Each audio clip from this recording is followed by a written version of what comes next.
Okay, we're looking at this is Kernstown from Revolution Games. This is part of the Blind Sword system. We're looking at Scenario 3, which is the first battle of Kernstown, the full game. And I think it's called like Stonewall is Aware. It's a variant off of the historical first battle of Kernstown scenario. And basically, pretty much the changes are some of the Confederate regiments that were frozen until like five or something are no longer frozen. Um, for the Union side, Sullivan gets to he gets a better chance of activating every turn because he has a higher activation number. Those are the big changes. Um, so I played the historical scenario before, and I went, as the Confederates, I went after Sandy Ridge and the Confederates got their butts kicked. The Union cavalry, Broadhead, and pretty much his whole brigade were able to gather quickly and using brigade reserve movements and really lucky die rolls, they were actually able to make it up to Sandy Ridge to the victory locations before the Confederates. So the Confederates had to march up the ridge and attempt to kick them off, and they dismounted before the Confederates came up. It took Confederates a couple of turns to actually kick them off and grab the victory locations. By that time, Kimball and mainly Tyler, who comes on at 140 next turn, he started marching down the middle road here, and he was able to actually get storm up the slopes of Sandy Ridge, and there was a massive battle between um,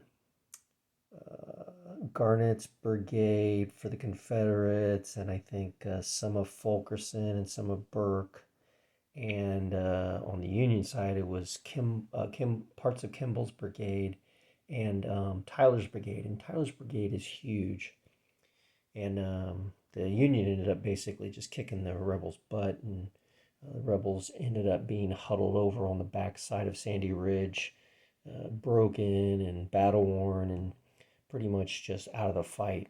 I ended up calling the game at halfway through just because there was no way the Confederates were going to even be able to get close to even like a minor victory or anything.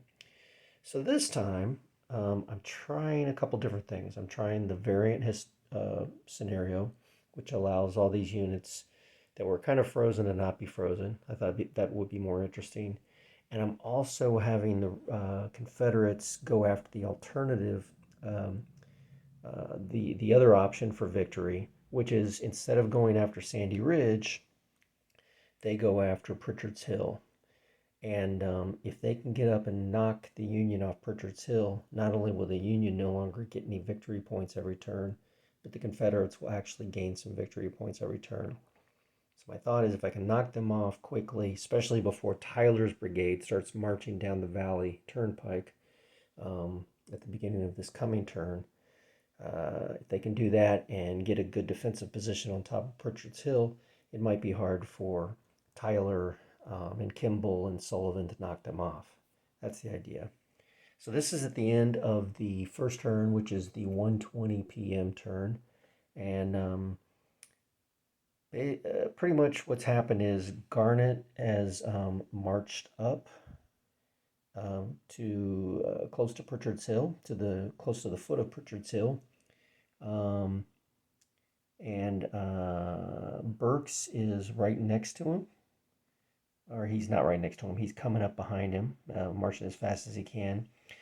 Fulkerson failed to get his act together, so he's kind of stuck back here. Ashby has his cavalry together. They're going to go up and try to harass this lone artillery unit if it sticks around, which it won't.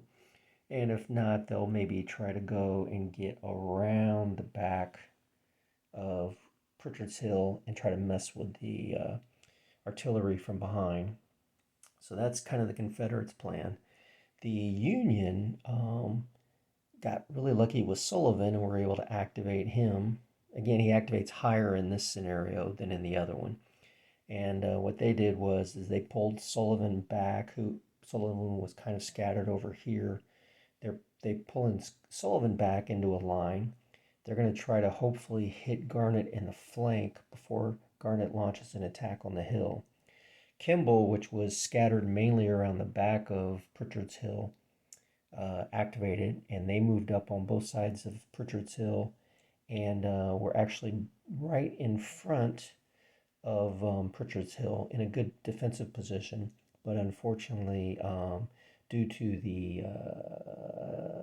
fortunes of war or fog of war, I can't remember which chit, um, and a wayward Union movement event, the uh, the 67th Ohio decided to sidestep to the east a few hundred yards, unfortunately, leaving the poor 8th Ohio, part of the 8th Ohio, isolated all by itself. So if Kimball can't activate before Garnett next turn, the poor 8th Ohio is going to be in for a world of pain. But this is already playing out so much differently. It looks pretty interesting.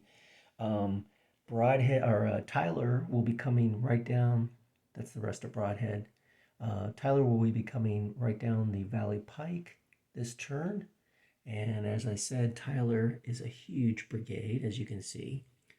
And unfortunately, Broadhead is in the way because he did not activate. He failed his activation roll, which means I think that's going to screw up using March column rate on the Valley Turnpike for Tyler if he activates before Broadhead.